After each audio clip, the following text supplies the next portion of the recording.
Good evening, everybody, and welcome to our webinar hosted by the Southeastern District. My name is Paul Flynn. I'm the Vice Chair of the Southeastern District, and our panel this evening are myself, Shane O'Sullivan, who's an Executive Committee member, and our speaker, David Reedgard, who's also an Executive Committee member. David is a firefighter for many, many years in the Southeast area and is also a qualified IOSH professional. The title of our webinar this evening is Southeast Safety Stories, Fire Safety when Working from Home. So we're delighted to welcome you here. And without further ado, I'm going to pass you over to David to start the webinar now. Okay, welcome everyone. Dave Reedgard here. That's good. Okay, so today what we're going to do is we're going to be talking about safety from home, okay? And fire safety in particular when working from home. Lots more people are working from home now with this COVID-19 pandemic. And what we just want to make sure is that people are aware of some of the problems that can occur around fire safety in the home. I'm going to start off with a few statistics, give you a bit of a background about how fire starts, what makes up fire. And we'll go through then some safety points to look out for around different things that can cause fire and how to eradicate them. We'll also do a little bit on a personal emergency evacuation plan, and hopefully it'll be of some benefit to all of you that are watching. So if we can go on to the next slide now. Okay, right, so just to start off with, in Ireland, the fire service attends approximately 32,000 fires every year. That is just fires. That does not include RTCs, road traffic collisions, or rescuing kittens from trees. It is just fires. Now, when you consider that we are a population the size of Greater Manchester, it is an awful lot of fires, okay? So there are different things that cause these, but basically an awful lot of them are domestic fires, which is what we're going to talk about today.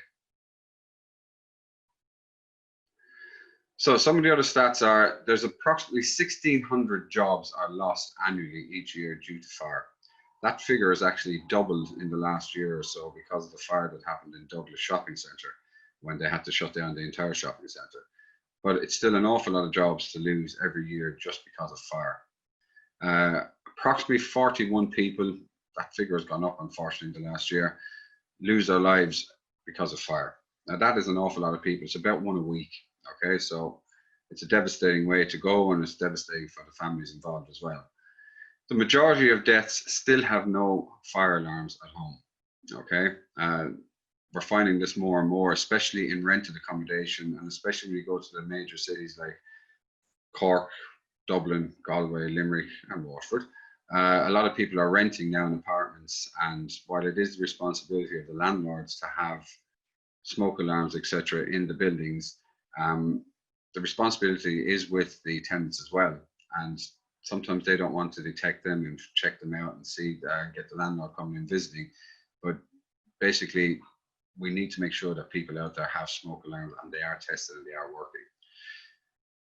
Over 50% of fires occur at home between 8 p.m. and 8 a.m. And that will become a bit more obvious as we go through this now to see why that happens. It's an awful lot to do with electricity, okay? The most at risks are the usual, the under 12s and the over 60s, they're the most vulnerable. And most fires originate in the living room or the bedroom. The majority of them now are actually in the bedroom, okay? And we're all using a lot more gadgets these days now. As you can see now, we're doing these meetings virtually as well. So the bedroom has become a place where an awful lot of the fires are originating from.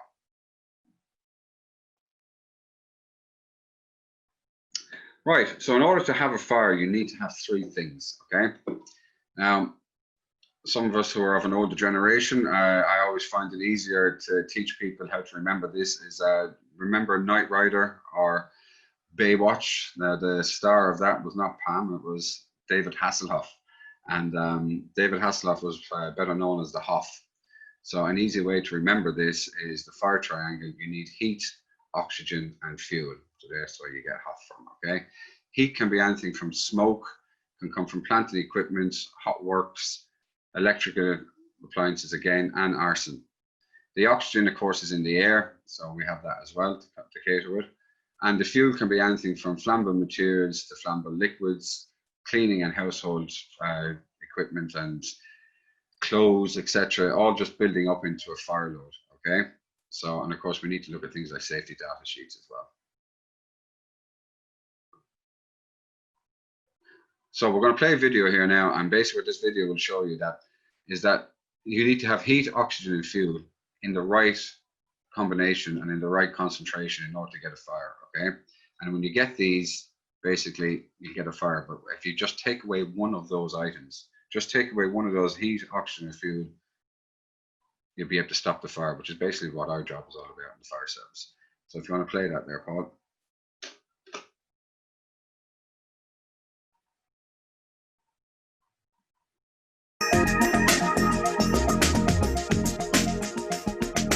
Heat, fuel and oxygen are required to produce combustion, which is the process of burning. This is often referred to as the fire triangle. Normally, if one of the points of the triangle is removed, combustion will stop. For example, smothering a fire with non-combustible material, such as a fire blanket or foam from an extinguisher, limits or cuts off the supply of oxygen. Smothering is ineffective on substances such as wood, where the fire may be deeply seated. In this instance, removing heat with a water extinguisher will stop combustion.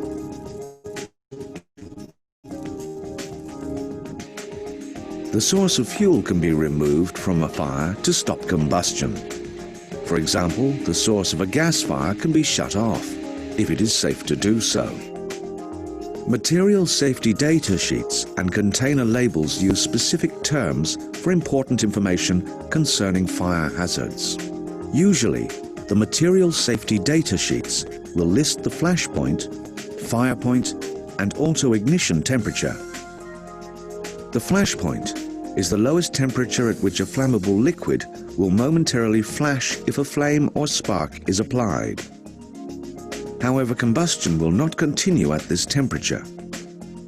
The fire point is the temperature at which a flammable liquid produces enough vapor for combustion to continue. It is the vapors coming from flammable liquids that burn, rather than the liquid itself. The ignition or auto-ignition temperature is the lowest temperature at which a substance will ignite on its own without a flame or other ignition source. Fire spreads by convection, conduction, and radiation. Convection is the transmission of heat through the movement of gases, such as air, and it is a common way that fire spreads in buildings. Hot smoke and heated gases rise vertically from a fire until they reach the ceiling, where they spread out or continue up through stairwells, lift shafts, and service ducts. Conduction is the transmission of heat energy through solids. For example, metal is a good heat conductor, and very hot metal can cause a fire to spread when it causes another substance to ignite. Radiation is the transmission of heat through space. When a substance becomes hot enough from heat radiation, it can ignite without direct contact with a flame.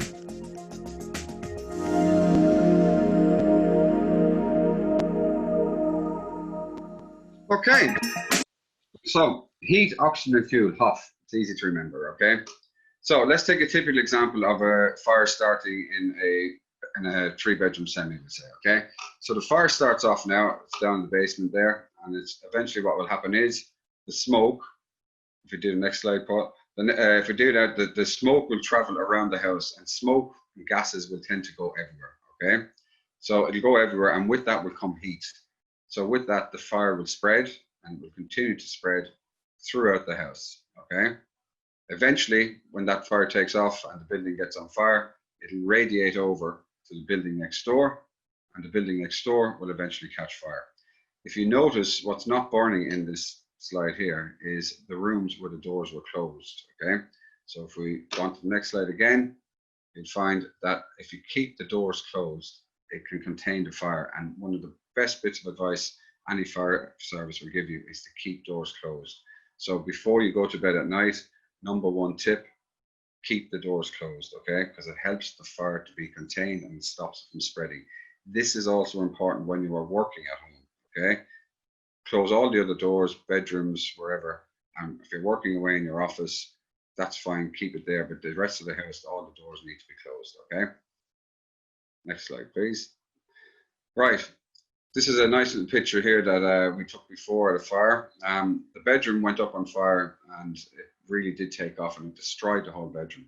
This is just an ordinary door that you have in the house. It's not a fire rated door, etc. Just an ordinary door. But just by closing the door, you can see the condition of the walls in the bedroom next door. Not harmed at all, okay? And you can see where the heat as well is at the top of the door. We'll talk about that later on. When you're checking to see if there's any fire behind the door, you check it at the back of your hand to see if there's any heat behind that door before you open it, okay? And good old Brucey will take a bit more to do Brucey than that. And Carlsberg did fire doors, I guess that's the door we wanted. So next slide. Right, this is a video that's just going to show you about what happens by closing a door, okay?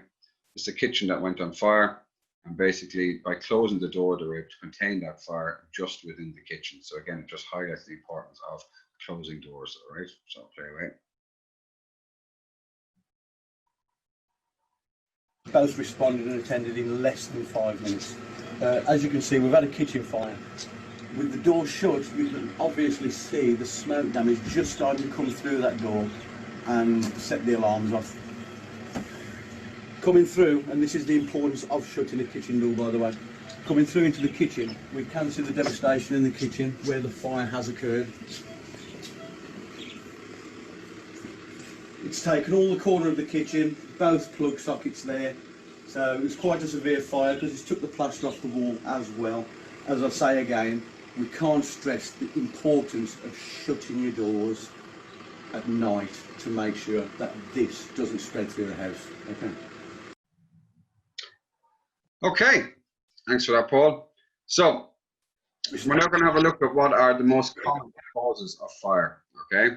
So the most common causes of fire are poor housekeeping, okay? I'm sure we all have our houses lovely and clean, but we do tend to do fire loads in places like utility rooms, building up washing or whatever that needs to be done. Smoking, obviously, is the usual old one, so smoking causes a lot of fires. Electrical is causing more and more fires as we're getting more and more used to electrical gadgets to live our lives.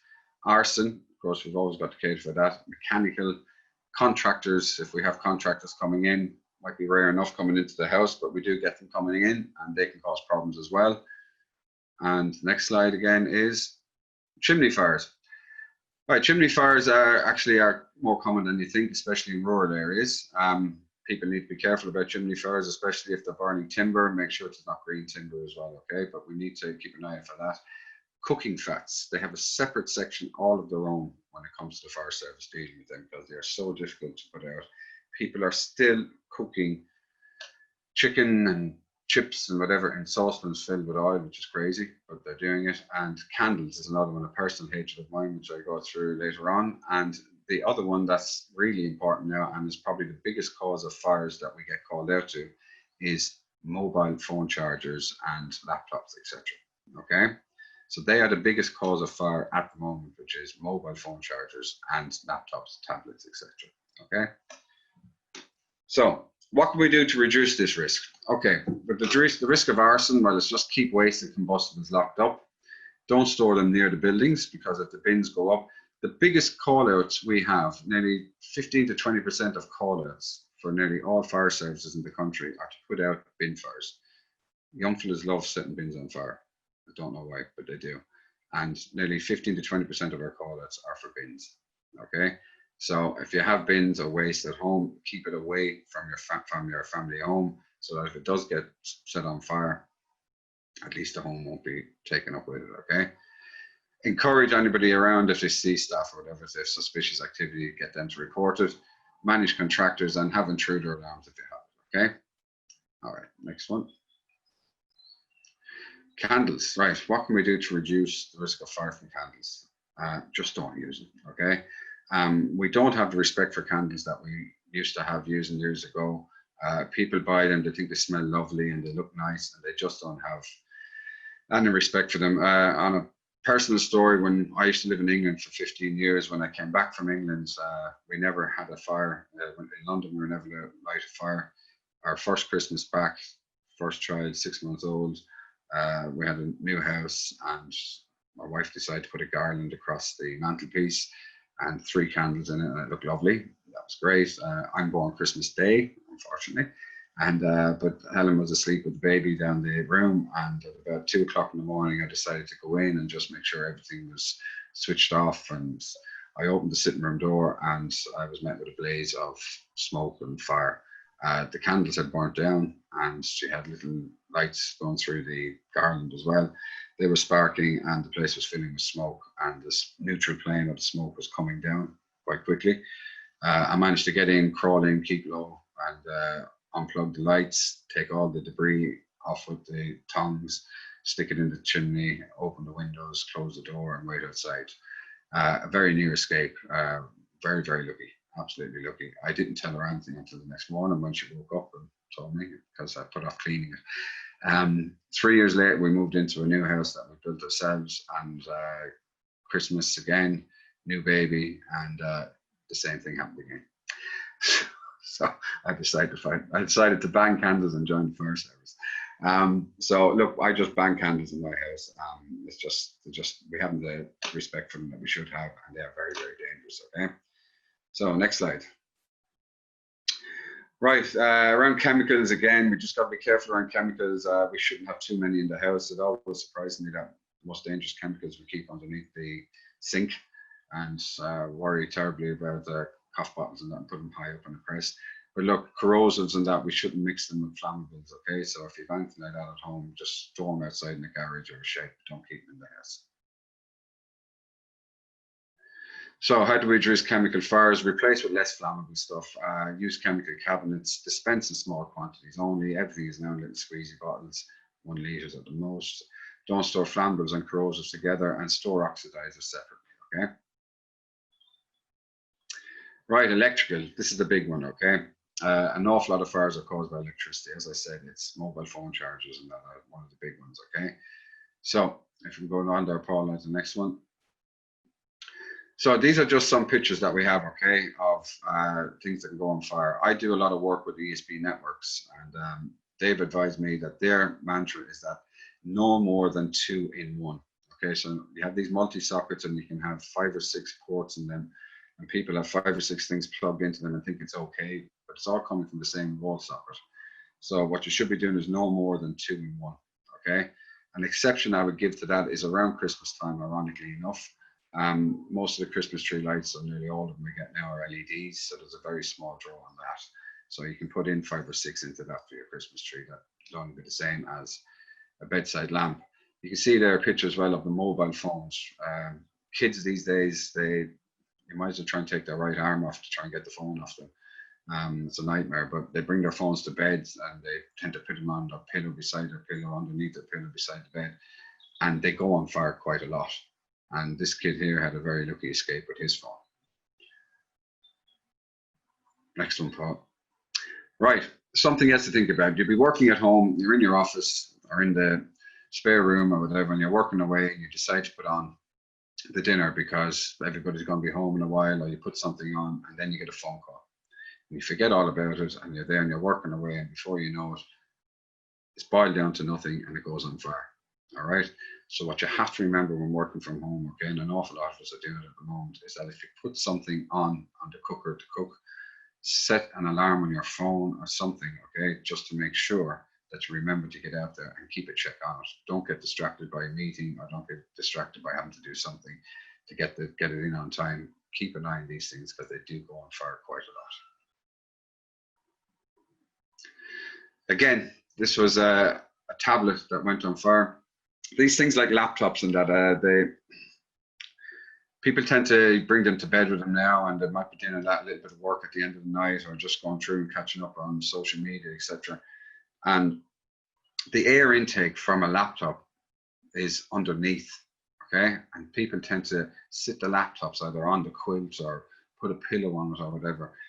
We went to a fire there a couple of years back. It was a bungalow in the countryside. It was between 2 hills.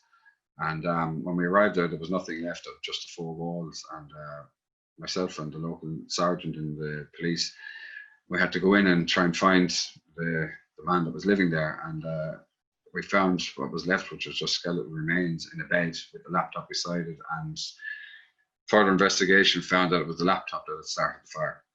So it's quite easy to fall asleep, leave the laptop on, and before you know it, it goes on fire, the fumes overpower you, and you know, the end result is devastating. So if you're working from home again, keep an eye on things as well. Keep an eye on the kids because you might be busy, but make sure that people don't bring laptops or tablets to the room, because they keep them on the mattress or keep them on the quilt cover or on the pillow, and they do go on fire. Okay, next slide. Right, a lot of our fires that we get called to are things like utility rooms.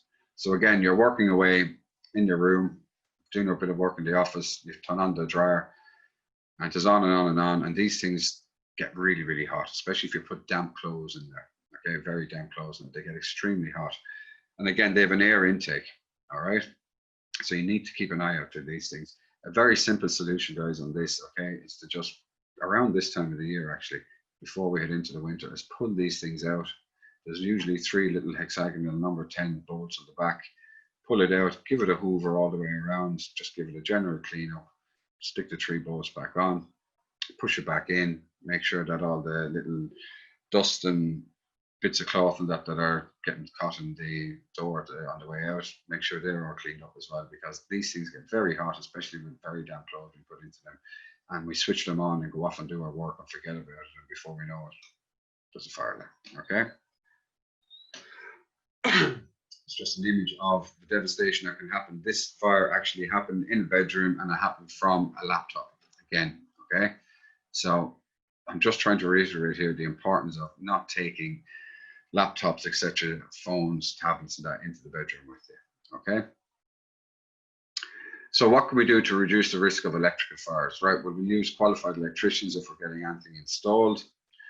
In offices and that, they do a thing called P.A.S.S testing, which is portable appliance testing. You know, I know we're not going to do that at home probably, but it's always good to have a look at things like the plugs, make sure there's no discoloration in them, just check things out. Only the other night, I'm embarrassed to say that we were watching some telly, and the all the sockets tripped out, and I went out and I flicked up the switch, and it flicked off again, flicked out the switch and the fuse board, and it came back off again. And I went in, and my 14-year-old was there, and he was making toasted cheese sandwiches. And I said, what's plugged in? What's causing this to happen? I plugged everything out.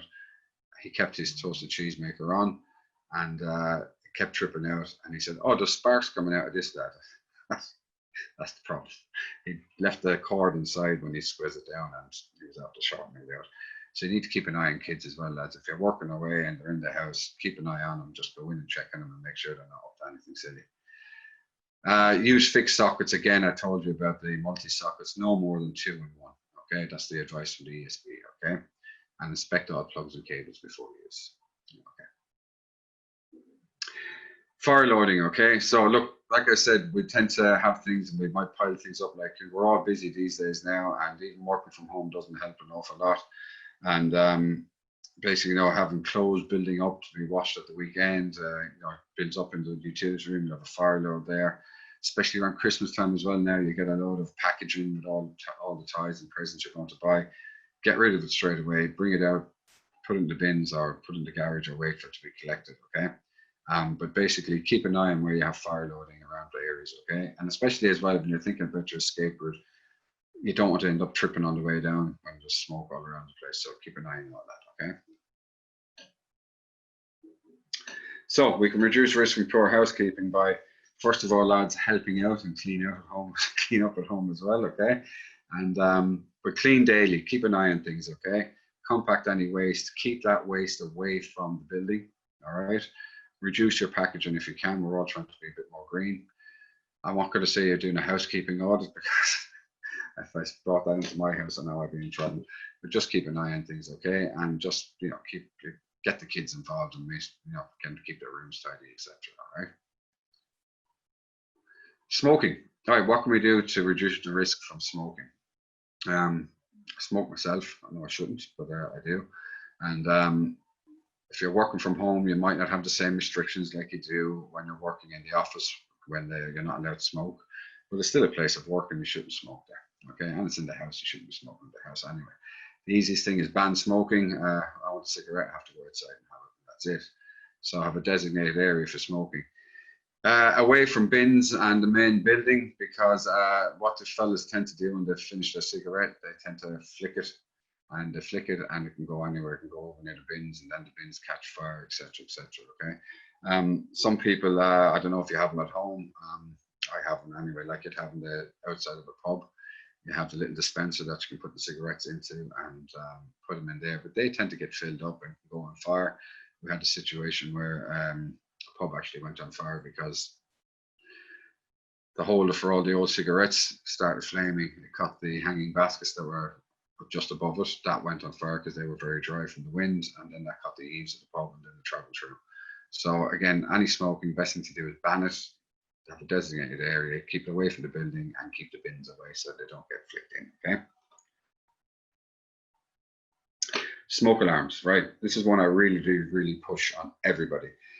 The standard is we'd have 2 smoke alarms in most houses. Okay, they might be integrated into the electrical system that have a backup battery.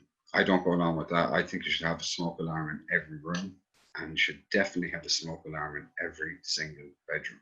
All right, they're cheap enough. You can get 2 for a tenner in most places, but you should definitely have one in every single bedroom, because a fire can take hold in the bedroom within a space of 1.5 to 2 minutes. Now, in that time, the gases are built up, and whoever is in there is in serious trouble. And by the time the smoke alarm goes off downstairs or at the top of the hall, if the door is closed, which we've asked you to do already, you get in there, it might be too late. Okay, and then you've got the risk of a backdraft as well. Okay, so I think what I do, and anytime I go out training anybody, and the same in my own house, I have a smoke alarm fitted in every single bedroom, because 2 minutes is not very long. So you need to get them in there, get the alarms off as quick as they can so you can get people out. Okay. Now, extinguishers. I know we have them in all the workplaces, but we should have them at home as well. We should have them at home as well. The standard is you'd have an extinguisher and maybe a fire blanket. So when it comes to extinguishers, I recommend, there's lots of different ones out there, okay? You've got water, you've got foam, you've got powder, you've CO2, you have wet chemical.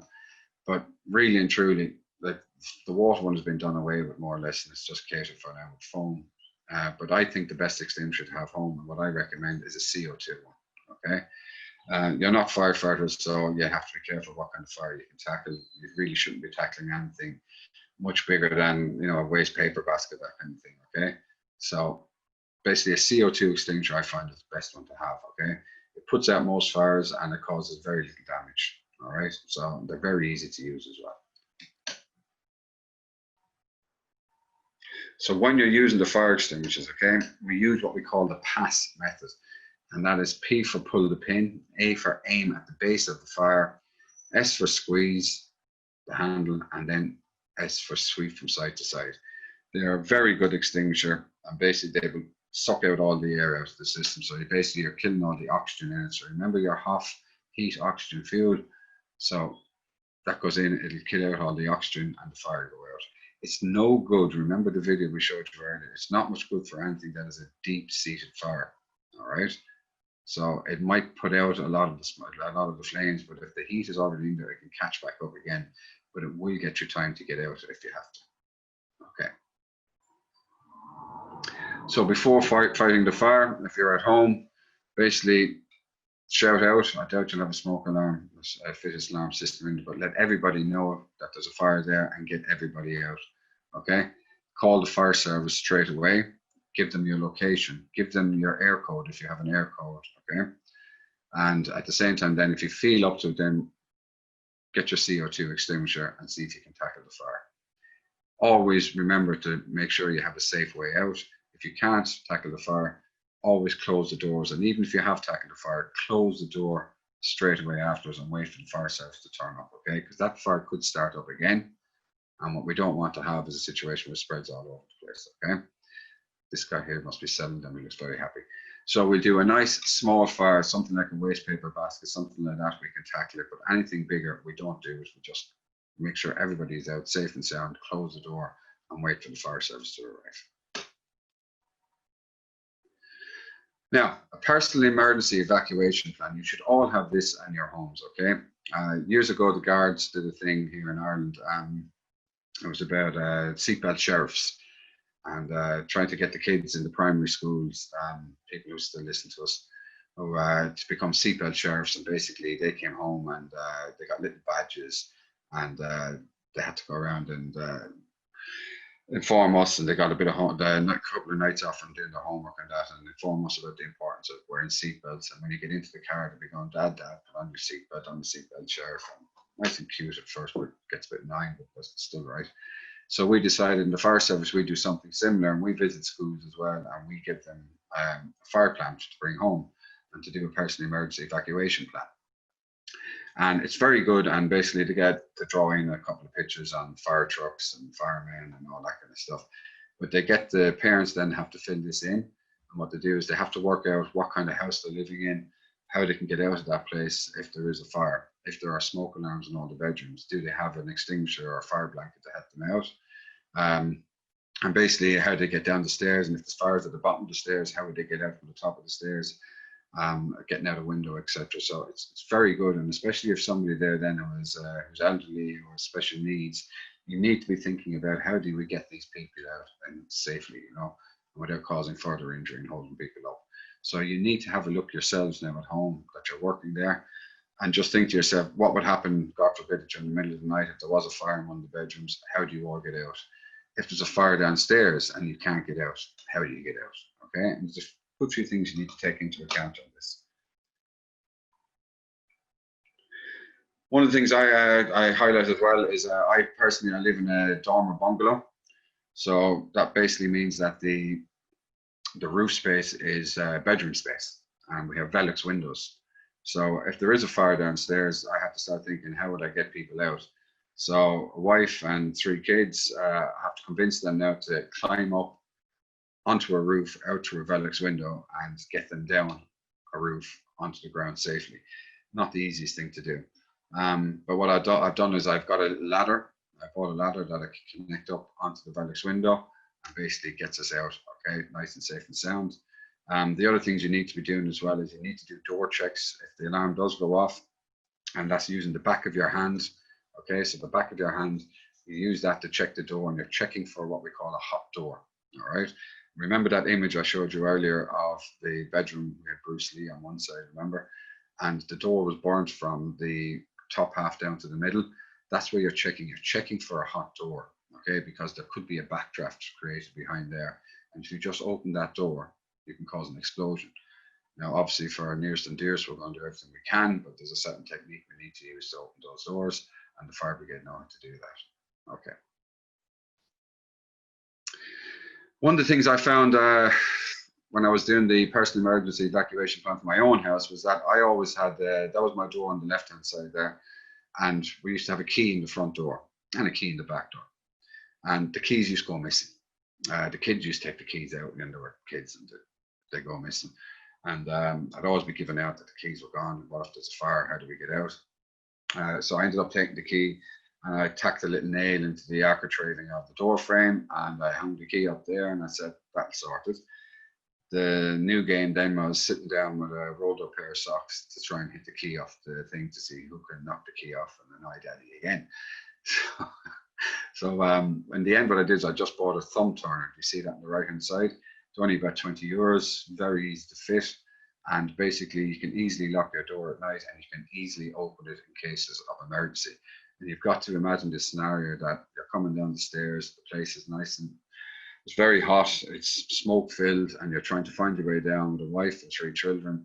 And the last thing you want to do is get to the front door and find that you've no key, or the key breaks in the panic, or you're reaching up, and the higher you go, the hotter it is.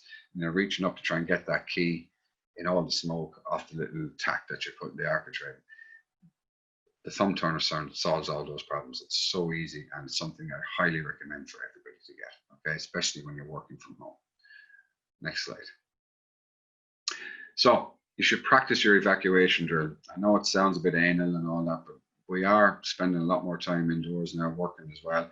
We've probably brought a lot of gear from work as well with us at home. So you should really go through it with the whole family.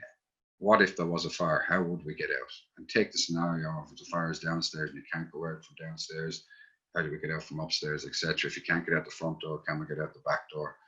Okay, so when you are in a fire, the situation obviously is to keep calm, get everybody out as quickly as you can, keep low, because all those gases, all those toxic gases, they're rising with the heat. So what you need to do is keep as low as you can because it's cooler down there. You don't want to be breathing in those gases. 3 breaths of that toxic gas can be enough to kill you. Okay, so do a door check. Okay, remember I told you the back of the hand, checking the door to make sure if you decide you're going through the kitchen area to get out, because the key is after breaking in the lock or you can't find the key in the lock for the front door. Do a door check just in case there's a lot of heat in there and you could be going into a backdraft situation. Find an alternative route if you can through a window. Call 999 112 as fast as you can. Get outside to a safe distance and keep upwind.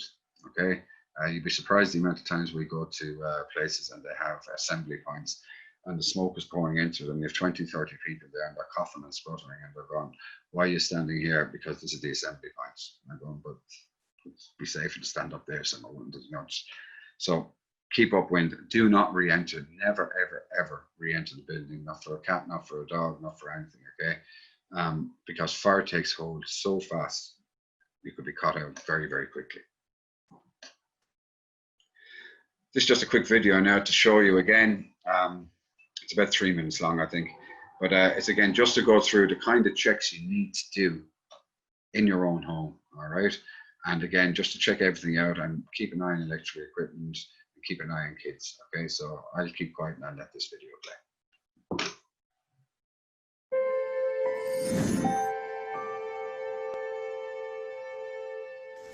The best way to survive a fire is be ready for it. How can you be ready for one? By having a fire action plan, a plan that your family should follow which will allow you to escape if there was a fire. If you practice a fire action plan, you'll know exactly what to do without panicking.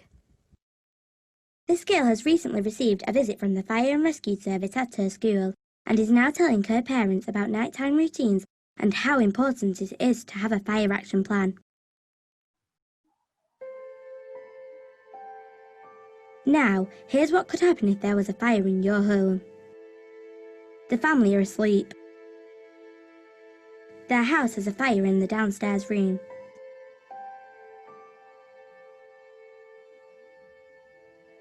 The flames hardly make any noise, but they do make smoke. With so much smoke in the downstairs room, it starts to seep out through any gaps around the door.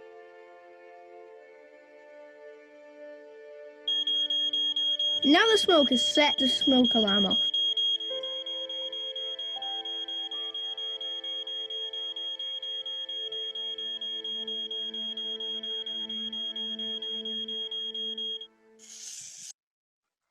The older girl is first to be woken by the smoke alarm. What should she do so her and her family can get out safely? Should she start tidying up, go out on her own, or wake up the others? Yes, you are right. She should wake up the others. First, she wakes up her younger brother and explains that there is a fire. Then she tells him what they are going to do. What should they do next? Play on the computer, go straight outside, or go in their parents' bedroom? Yes, you are right. They should go to the parents' room. They make their way calmly to the door. But then what should they do? Should they go and get Teddy, open the door straight away, or check the door for heat? Yes, you are right. They should check the door for heat. You do this by using the back of your hand. What if the door's warm? Then you shouldn't open it because this means fire will be on the other side. Alright kids, come on, let's get downstairs and think there's a fire. Now the family is together and carefully make their way downstairs.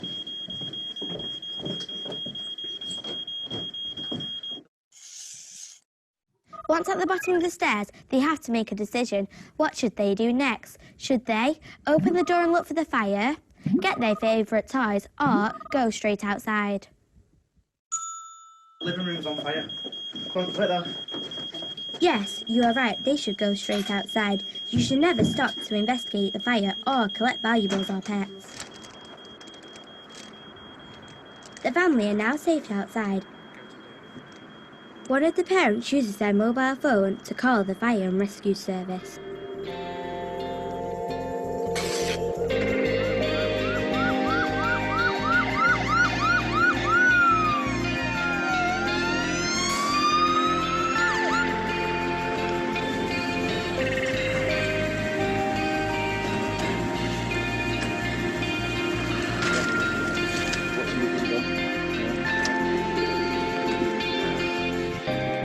The family is safe because they followed the fire action plan that their daughter learnt from the fire and rescue service when they visited her school. So that's why it's important to have a fire action plan. Yes, it could save you and your family's lives. Okay, look, it's a nice little video. It's nice little video. It's ones that we show to kids and that as well. It'd be no harm if you have kids at home to sit them down and show that to them as well. We'll have a link here set up afterwards for you to download it if you want it. But it just gets everything straight to the point, isn't it? And it also shows the importance as well of you should have a smoke alarm in every room. Okay, the cheapest chips as they really are, and get them in every room and just teach the kids to be able to get out when they need to. Okay, because that fire could have been started by a photocopy or whatever inside in the sitting room or wherever you're working from, the office. Okay, so very important. Okay, and I'd highly recommend that you show that video to all the kids as well. All right. Okay, so in summary, okay, what we're trying to do is make sure that when you're working from home, that you're taking everything into account like you would if you were in the office. But in the office, there's always somebody there, facilities manager, health and safety manager, whatever, who tends to look after an awful lot of these things. Now that you're working from home, you are now the facilities manager. You are now the health and safety manager, okay? And you need to make sure that it's a safe place for you and for those around you, okay? So ensure that everything is there. Make sure that you have smoke alarms fitted, that you have your fire blankets, that you have your CO2 extinguisher, that you have an escape plan determined in case you need to get out in a hurry. Think of this. Think of the little things, lads, like the little things that save so much time, like the key turner, okay, the thumb turner on the locks, okay, hoover out your tumble dryers, keeping an eye on things like if there's stuff on the cookers, go in and make sure that they're okay and that you haven't forgotten about when they're gone on fire, okay? So go through all those things and hopefully, it'll be very good and you'll have a lot safer environment to work in from home. And even besides the working from home thing, it's always a good thing to go through this with kids and go through with everybody else in the house to see, do you have a safety plan there, and keep those mobile phone chargers unplugged during the night and keep the laptops away from the beds if you can, okay, and make sure everything is switched off, all right? We're there, Paul? Indeed, David, yeah. Okay, is that it? Yeah, so if that's the end of your presentation, thank you very much. It was a brilliant presentation, and we'll pass over to Shane O'Sullivan now to go through some of the questions, David, if that's okay, please. All right. Good evening, all. Very insightful. Thanks, thanks, David, for that. A couple of questions there that have come in from the participants, and I've probably a couple of other questions here that I had myself. So, look, the first one there from the floor is: would you recommend door closing devices for domestic houses when working from home? Should the employer offer these to staff now that they are working from home? Yeah, I mean, look, anything that takes the responsibility away from ourselves, we're going to be very busy, because what tends to happen when you're working from home is you're doing two jobs now. You're not just doing the job you do when you're normally in work. You're also tending to do a little bit extra around, especially if the kids are coming back from school and that. And door closures are a fantastic thing to have. I mean, they're an exception to have in most houses, but if you can get them fitted by the employer, I would highly recommend it. I'll come back to the employer there just on another question, but another one here from Michael Corey. Thanks, Michael. Hi, David. Would you advise PAT testing on electrical goods in the home, especially when a lot of us now working from home? Would there be a requirement for this? Yes, I would definitely do it. Again, if your company itself does PAT testing, okay, inside in the office itself, and they're now expecting you to work from home, I would recommend that you say, well, look, I need the same kind of stringent checks in my own house. So get PAT testing done. It's cheap enough. You get an electrician out for 120, 150 euros. They'll be in and out and they'll have it done in 2-3 hours, you know. And I definitely recommend getting PAT testing done. So I suppose on that, and look, the duty of the care, it does extend to the employees, but how far does that duty of the employer, I suppose a lot of people here are working in that capacity for the employer with employees, and probably saying how far do our duties extend, and it's probably relatively new territory to everyone, but beginning more familiar, and now that we have time to probably process this and the likes, where does the employer, or how far in does the employer have the duty of care to that? Does it switch off at night at 5 o'clock in the evening, or where do you see that in your own opinion? In my own opinion, the duty of care will basically, if they have to provide them with the proper equipment and make sure they have equipment that's safe to use. Okay, that's the first thing. Okay, so you can't be giving them inferior equipment. All right. But once you have that equipment, it's like guys out working in the, working on the KN groups and all this, and working on the ESP networks and that. They have to take a duty of care for their own safety as well and those around them. So basically, they have to make sure that they use everything correctly, and they do look after the same kind of protocols in their own home as they would as if they were at work. So I would say the employer's ends. Where would you say? I mean, some people don't do 9 to 5, do they? But at the same time, I mean, once they provide them with decent equipment, etc., I'd say that's where the employer's duties end. Myself personally. Look, to be fair, it's new territory. It probably needs to be tested in case law to begin with, but certainly reaching out to those people working at home, providing the right equipment. If a laptop was the source of a fire, then most definitely. Look, it's probably worth investigating a little bit more, and I do know it's a topic of the discussion around the group that we have here, getting that information out to our members. So look, it is topical at the moment, and we'll probably see a little bit more inside that. I suppose a couple of questions from myself there. Since March, and since we've seen people working at home and with the lockdown from March onwards, have you seen different trends in your call outs or the fires that you're attending?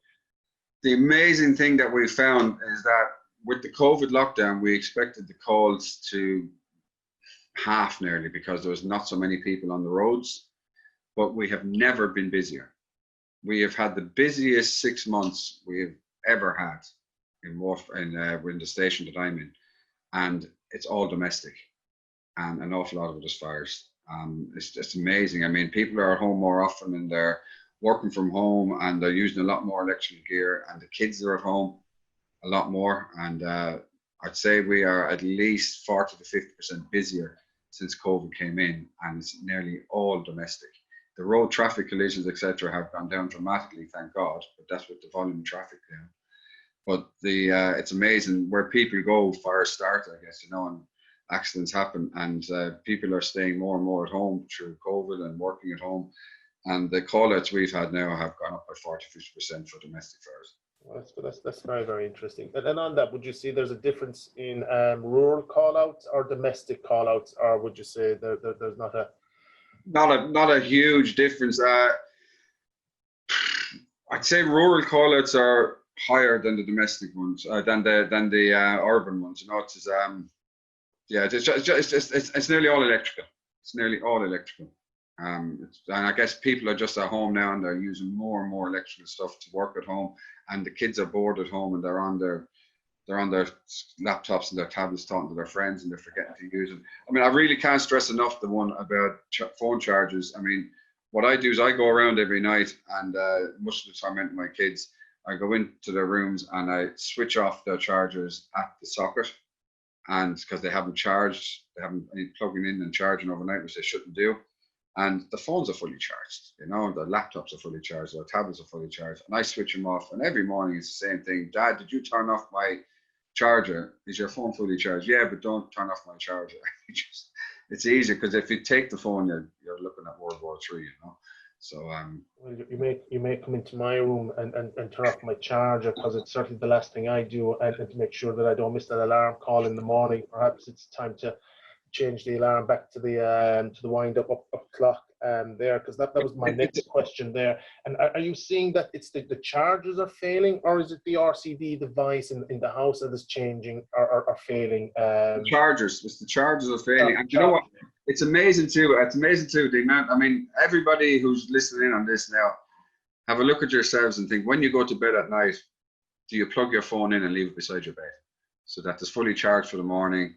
And when you get up, what do? You get up, get dressed, have your shower, get dressed, go off, and you unplug your phone and go to work, happy out, and you've left your charger on when you've gone. Yes. And then we suddenly get a call, there's a house on fire. Yeah. So everybody's doing it. They're unplugging their phone in the morning and leaving the charger on. So, and that's why the numbers have gone up quite a lot. You gave a good analogy there of escape plan for a bungalow dormer, and I can relate to that, living in the rural areas and keeping with the surrounding architecture as well.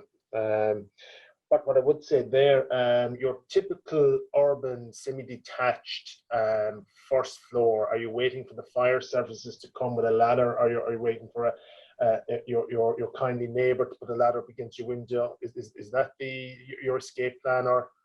Well, the way it works is that, depending on the heat, you're going to try and get out. The ideal thing is if it's so bad that you can't get out through the front door, if you've managed to raise the alarm through your phone and that, try and find a safer place you can. Keep the door closed. Obviously, keep the windows open so you can get fresh air in and out.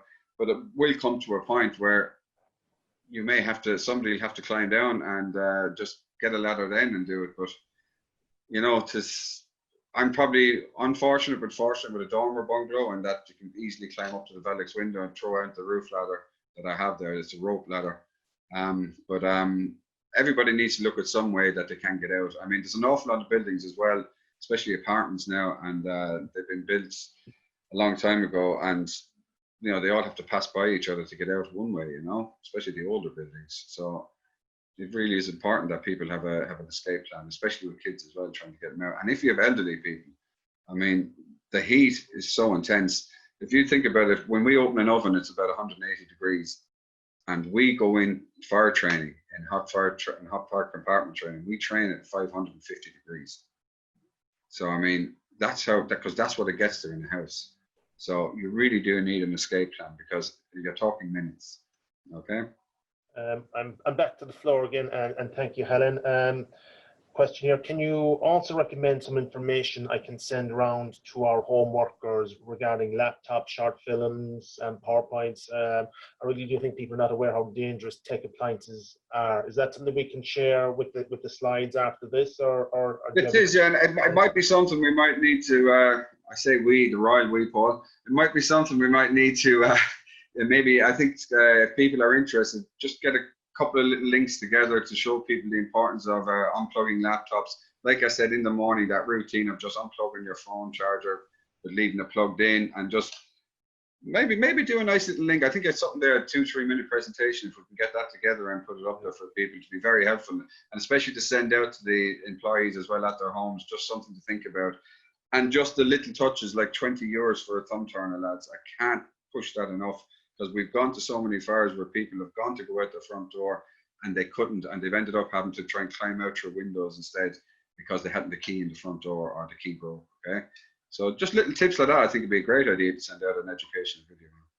We're nearly there, and in fairness, guys, some good comments coming in there, and a good one here from Kate Darvin. Should employers help workers create a P.E.E.P for their own home workplace, a personal evacuation emergency plan? Yes. That's something is that we would be avail of, or would you be? I think that'd be an absolutely brilliant thing to do. I mean, the fact that they are working from home now, and I know we're doing an awful lot of training through Zoom and that now, but just to even send out something that they could play themselves, and I think if they do it well enough, this video here isn't this delivery we've done here isn't too bad. I think. Well done, Paul. But I think that if they sent something like this out just to show the importance of having an emergency evacuation plan there. They'll be after ticking a few boxes, won't they? Because I mean, it's so hard now. I do fire warden training myself in companies, and work has been, it's been tight enough because people aren't in there. But the thing is that that's the opportunity you get to show them how to get out of the office safely. But I still think if they're working from home and employers are expecting them to work from home, they should still keep some responsibility around the evacuation drills, and doing a little video or something like that would be handy to send it out to them. So look, to that end, I've written down 4 notes there. Smoke alarm in every bedroom is one. Tumble dryer, clear out. That's I've just put that into my 4 notes there. Certainly, the CO2 fire extinguisher. Yes, I had that. I just need to check it's in date. The thumb lock is the 4th, but I'm the guilty mobile charger guy. So that's the 5th note I put down there as well. So look, if I think that's an hour well spent on a Thursday evening, then I think if I get those 4 bits done in the next week, then I might sleep better at night. Yes, I might not. And I think the 6th thing I need to know is purchase an alarm clock. That's the main reason for the phone beside the bed. Look, that was excellent. Just to come back on the smoke alarm in the bedroom, you said 2 minutes to take a fire. How long does it take for your unit to get wheels moving from once you get paged? The average time that we have, the average time that we go mobile is about 3 minutes. Everybody lives within, they have to be within 3 kilometers, but everybody is within a kilometer, 1.5 kilometers. We arrive at the station, printouts there, we're out. We tend to get to every call within 10 minutes, maybe 12. Okay, so look, that kind of gives you an idea how much time people have there to get there. I have 2 last questions in there. Look, we've tried to within the hour. Just one thing there, Shane. What's really important and what we're not getting a lot of, and we'd love to get more and more of it, is when we do get the call in. Okay, we say out where I'm living now, you get a call and say it's in Culshanon at the bottom of Coolnahorna, up by Paddy O'Brien's house. When you pass the 2 donkeys in the field, on the left is the 4th house on the right, and you're out in the night time trying to find it. Air codes, lads. Send out air codes, because we have the computers on board and we can stick the air code in and we get there as quick as we can, and a lot quicker than running around looking for 2 donkeys in the field of Coolnahorna. Yeah, so use your air codes. Okay. That's good. Some good advice there. Here's one from Ronan Redmond. We're due a fire drill in work, but I have concerns with currency or COVID-19 concerns. Do you recommend me do a video to raise awareness, or do you think this would be suffice at present time? That's asking the question: is it wise to do a fire drill currently, or how do you test the system? Well, look, you have to do the fire drill anyway just to test the system, don't you? So you have to make sure the fire panels are working, etc. Make sure that all the mag locks are coming undone like they should do if they're on different floors. Look, there's nothing's going to beat actually being there, but I know with COVID you can't. But at the same time, what you have to think about, if some people are only going into the office now 2 days a week instead of 5 days a week, and they might not be there when the actual evacuation drill was taking place, it'll be no harm in sending them on some details. And Anne-Marie, question from you. The mains integrated smoke alarms at home have a best before date. Would the obligation be on the employers to replace them if they are close or beyond the best before date? So again, it's back to the employer and the duty of the employer for your third-party installations. Yeah, there's a lot of stuff up for renewal in my house. I don't think the employer is going to do that. I think the responsibility will have to lie with the homeowner there. You can ask. Best of luck if you get it. I think, look, it's down to the extent of the employer, how far they want to go and help and have that everyone home safe every day. That motto probably needs to change. Stay at home, be at home, and stay safe at home. And you've got some great kudos there from Ronan Redmond. So look, well done. From that's me. That's the question panel is closed. And Paul, over to you. Yeah, thank you very much. That was great feedback from the participants as well. I suppose just to thank everybody that did register for the event. Great turnout and great to see it. Keep an eye on the IOSH website for future webinars from ourselves in the South Eastern District as well. And just to say thanks very much again, David and Shane, for your assistance this evening, and great presentation. So if that's everything from everybody, we will close the webinar and we look forward to seeing you again soon. Thanks very much, everybody. Lovely. Thank you, everybody. Bye for now. Bye now.